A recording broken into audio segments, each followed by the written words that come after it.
성경을 한자를 푸는 대구의 오집사입니다. 오늘은 비유자에 대해서 말씀드리겠습니다.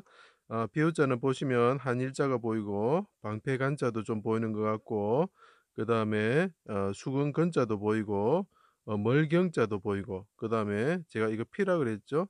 하나 둘셋네 개의 피가 보입니다. 그죠? 그리고 이게 왜 비우자가 되느냐 제가 설명을 드리겠습니다. 성전을 지으시는 근본이신 분이 있다. 제가 근본이시더라 했죠. 그죠? 예, 방패간자가 또 개 안자도 됩니다. 개 같은 자들의 쌓여서 수족이 찔리시고 물과 피를 쏟으셨다. 이런 뜻이죠. 자, 십자가에 달리신 분이 보이시죠? 그 위에 하나님, 방패 대신 하나님이 임재하셨다. 그분은 이위 하나님이신데 성전을 짓는 자야 하고 조롱을 받으셨다. 그분 십자가에 십자가 보입니다. 십자가에 달리셨다. 그러면서 하는 말이 뭡니까? 아버지 나 멀리하지 마십시오. 제가 이게 언덕이란 뜻이 되겠죠. 언덕이 달린 하나님의 아들이 말합니다. 멀리하지 마십시오 하면서 물과 피를 쏟으셨다. 이런 내용입니다. 그런데 이것이 왜 비우자가 될까요? 자, 개 같은 자들의 에워싸에 수족이 찌르시고 물과 피를 쏟으시고 자, 피를 쏟으셨는데 네 개가 찍혔죠. 왜 네 개를 찍었을까요? 제단의 네 뿔에 발라진 피다는 거죠. 그리고 여기 보면 수근근자가 휘장을 뜻합니다. 휘장으로 사용될 수 있겠죠. 그죠? 휘장 아래에 뿌려진 피다 이런 거죠. 속죄 피라는 거죠. 자, 옷이 벗겨지시고 이제 우리 배포할 때 그죠? 수근근자 사용하면 됩니다. 성전을 짓는 자여 하나님의 아들이면 하나님이 뭐죠? 하늘에서 비를 주시는 분이다. 하늘에서 비를 떨어지게 하시는 분이다. 하늘에서 비를 주시는 하나님의 아들이면 내려오라 이렇게 이야기하죠. 그래서 우리가 칸이라 이야기하죠. 근본이신 분이 땀을 흘리신다. 고생하신 피를 흘리신다 이런 뜻이죠. 내려오라 조롱하였다. 그때 어떻게 됩니까? 물의 흑암과 시편 18편을 참조하시면 됩니다. 빽빽한 구름으로 흑암을 장막처럼 두르신다. 자, 이분이 이렇게 십자가에 달려서 부르짖을 때 하나님 임재하죠. 멀리하지 마십시오 할 때 그때 뭐라고요? 예, 장막이 덮인다. 장막처럼 어둠이 덮인다. 그 어둠이 어떻게 옵니까? 예, 해가 빛을 잃는다고 표현되어 있지만 빽빽한 구름이다는 거예요. 빽빽한 구름. 자, 구름이 보입니다. 자, 그럴 때 어떻게 됩니까? 그분이 말합니다. 개 같은 자는 내를 아여사고 수족을 찔러서 내가 피를 흘립니다. 그 피가 제단에 뿌려지는 휘장 안에 뿌려지는 피가 되겠죠. 그 휘장이 둘로 찢어지는 거죠. 그때 나의 하나님 어찌하여 나를 버리셨나이까 멀리하지 마옵소서. 내 영혼을 아버지 손에 부탁합니다. 방패 대신 하나님께 위 하나님께서 두 번 크게 부르짖으셨다. 그리고 말합니다. 내가 물과 같이 쏟아집니다. 자, 보십시오. 자기 몸이 뭡니까? 휘장과 같죠. 그래서 수근근자 됩니다. 내 몸이 휘장과 같은데 쪼개지면서 물과 피를 쏟습니다. 그 휘장 아래 피가 뿌려지죠. 내가 물같이 쏟아집니다. 물이 떨어지죠. 휘장인데 물이 떨어지고 두 번째로는 자기를 둘러싸고 있는 구름이 자기를 둘러싸는 흑암이 빽빽한 구름에서 되었다. 자, 빽빽한 구름이 휘장처럼 둘러졌고 자기 몸이 휘장이 찢으면서 물같이 쏟아졌다. 그럼 뭐죠? 예, 구름 플러스 물이 있죠. 그 구름 있으면서 물이 쏟아지는 거죠. 아래로 떨어지는 거죠. 예, 그럼 비가 되겠죠. 그걸 제가 일반화라고 표현합니다. 자, 그 다음에 내가 마른 땅처럼 하나님을 사모하며 부르짖습니다. 마른 땅이 뭐죠? 비를 기다린 사람처럼. 그래서 말을 건자가 들어가는 거예요. 내가 마른 땅처럼 하나님을 사모합니다. 그래서 그것을 스가랴서에는 보면 이렇게 표현합니다. 봄비가 올 때에 봄비가 언제 오죠?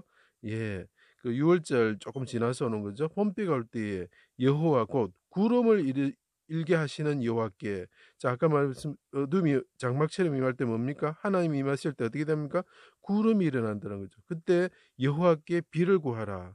자, 이 메시아께서 말합니다. 이 메마른 땅에 영적으로 죽어 있는 기근과 같은 땅에 아버지 비를 내려주십시오 하면서 자기가 물과 같이 쏟아지면서 자기 자신의 피와 기름이 녹아서 되는 물이 비가 비처럼 떨어지는 거죠. 그죠? 자, 그래서 이게 비우자가 되는 거예요. 그래서 이게 예수님이 죽으시면서 부르짖으시고 멀리하지 마십시오. 피를 흘리면서 죽으시는 모습이 이 땅에 지금 구름이 안개가 깨가지고 해가 안 비칠 때 물이 쏟아지는 비가 쏟아지는 모습과 같다는 거죠. 그래서 이것이 비를 간구하시는 예수님, 비처럼 물을 쏟으시는 예수님, 어둠이 그 구름이 질 때 물처럼 쏟아지시는 예수님 이런 거죠. 휘장이 둘로 찢어지다. 이건 육체라 그랬죠. 히브리서에 군인들이 진실로 이분은 하나님의 아들이다. 늦은 비와 이른 비를 주시는 하나님의 아들이다. 이렇게 이야기하는 거죠.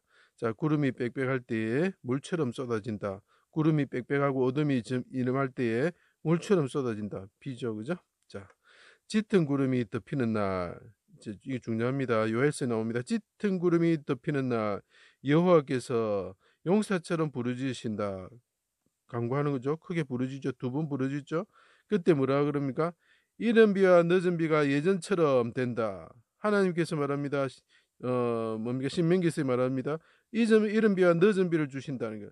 용사처럼 부르짖으시되 요엘처럼 구름이 덮이고, 자, 장막처럼 덮이고, 용사처럼 부르짖으시고, 휘장이 찢으시되 자기가 찢어져 죽으셨을 때 어떻게 된다고요? 비가 회복된다는 거죠. 비가. 그래서 비유자가 되는 거예요. 자, 그분이 흘리신 물처럼 그분의 피와 물이 비처럼 되는 것과 그 다음에 늦은 비와 이른 비가 회복이 된다는 거죠. 이거는 물론 이제 영적인 의미도 같이 포함되어 있습니다. 그가 나타나시면 그 메시아가 나타나시면 여호와가 나타나시면 비와 같이 늦은 비와 같이 늦은 비가 언제죠? 예, 봄날에 오는 거죠. 6월절 그 근처 때 오는 거죠. 같이 우리에게 임하시리라 이렇게 이야기하는 거죠. 그 비와 연관이 되는 거죠. 자, 이것을 다른 예에서 보겠습니다. 어둠이 임할 때, 그러니까 어둠이 장막처럼 덮일 때, 아랠 때에, 자, 사무엘이 있었고 엘리야가 있습니다. 제가 엘리야를 가지고 설명하겠습니다. 백성들이 악을 행하고 싸고 있었죠. 선지자가 송아지 제물을 나무 위에 놓고 통넷을 가지고 물을 붓습니다. 그죠? 3번 붓습니다. 그럼 7번이 되겠죠. 그죠? 자, 12번이 되네요. 죄송합니다. 12번이 됩니다. 번제물에 부었습니다. 그때 선지자가 간구합니다. 자, 그 간구하는 거죠. 저녁 소재 때에 자, 어둠이 임한다는 거죠. 하늘이 캄캄해지며 구름이 빽빽하고 어둠이 임함을 뜻합니다. 마른 땅에 비를 쏟아진다. 자, 메시아가 어둠이 임할 때 그 선지자가 아릴 때에 간구할 때에 어떻게 된다고? 어둠이 임하 장막점이 임할 때 어떻게 된다고요? 송아지가 피를 흘리고 제물이 피를 흘리고 선지자가 어떻게 된다고요? 저녁 소재 때에 하나님께 간구하고 그 다음에 하늘이 캄캄해서 구름이 빽빽해질 때 기근의 땅이 어떻게 된다고요? 비가 쏟아진다. 자, 이건 이 말입니다. 메시아가 제물로서 피를 흘리시고